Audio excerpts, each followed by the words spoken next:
Hi, Wayne here from Sears Parts Direct.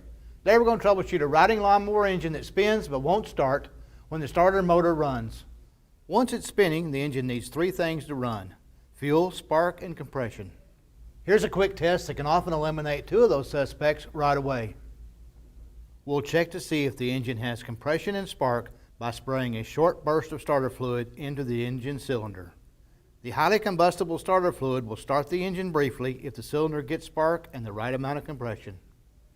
In a well-ventilated area, pull off the air filter and spray a short burst of starter fluid into the cylinder through the carburetor's air intake.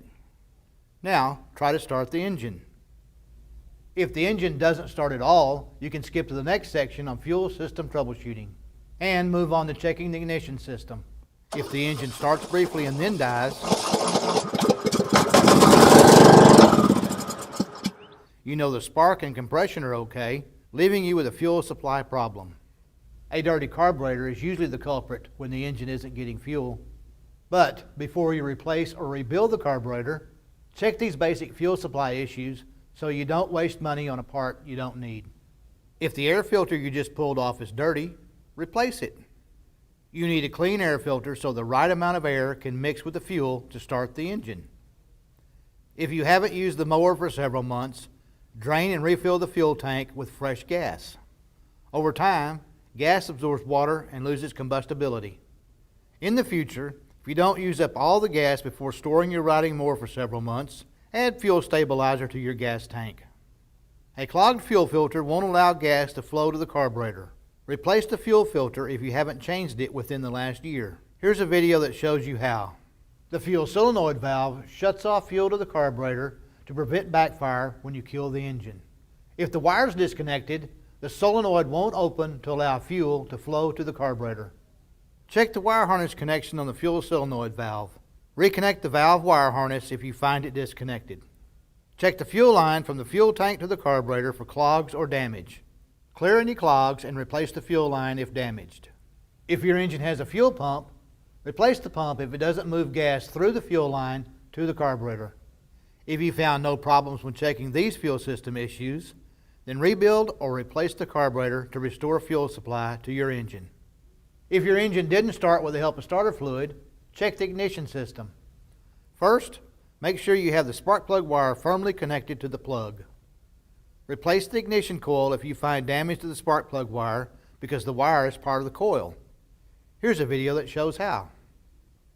If you found no problems with the spark plug wire, pull the wire off and remove the spark plug. Check the spark plug tip for carbon or oil deposits that could prevent the plug from sparking. Also, check for cracks in the plug's insulator.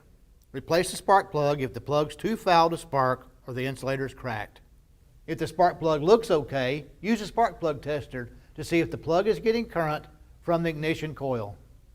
To test it, install the spark plug and connect the boot of the tester to the spark plug. Connect the engine spark plug wire to the other end of the tester. Crank the engine and see if the tester sparks. If the tester doesn't spark, it's likely you need to replace the ignition coil. If the plug sparks, that means the ignition coil is good, but the timing for the spark might be off. Here's how the timing works on a riding mower engine. The flywheel magnet and ignition coil control spark timing. When the flywheel magnet passes the ignition coil, the coil generates and sends current to the spark plug, causing the spark. The flywheel key keeps the flywheel aligned on the engine crankshaft so the magnet passes the ignition coil at the right time. The flywheel key is a small metal rectangle that keeps the crankshaft and flywheel aligned when you tighten the flywheel bolt. To protect expensive engine components from damage, the flywheel key shears if a mower blade hits an object with enough force to make the flywheel slip out of alignment with the crankshaft. If you hit a rock or stump and the engine suddenly stops, you may have knocked off the timing by damaging or breaking the flywheel key. A damaged flywheel key means the magnet won't pass the ignition coil at the right time for the spark plug to ignite the fuel to start and run the engine. If this scenario sounds familiar because you did hit an object while mowing and the engine stopped, remove the flywheel and check that key. Replace the flywheel key if you find damage. Here's a video that shows you how. If you find no problems with the ignition system, then a compression problem could be preventing the engine from starting. Check the oil level to see if the engine's overfilled. Drain some oil to drop it below the maximum fill level. If the oil level is okay, pull out the spark plug and check cylinder compression using a compression gauge. This test shows whether the piston is compressing the air and fuel mixture in the cylinder. Connect the compression gauge to the cylinder through the spark plug hole. Zero the compression gauge. Briefly turn the key to the start position so the starter motor spins the engine. Check the compression reading. Most engines should measure over 40 psi of compression. Many engines produce more than 80 psi. If cylinder compression is less than 40 psi, the piston isn't compressing air inside the cylinder. Keep in mind that a low compression reading shows you that a compression problem exists, but doesn't reveal the cause. You might need to adjust the valves or replace the piston rings. A damaged cylinder wall can also prevent the piston from compressing air inside the cylinder. To accurately analyze a compression problem, have a service technician do a leak down test on the engine. The technician will use an air compressor and special tools to find where the air leaks.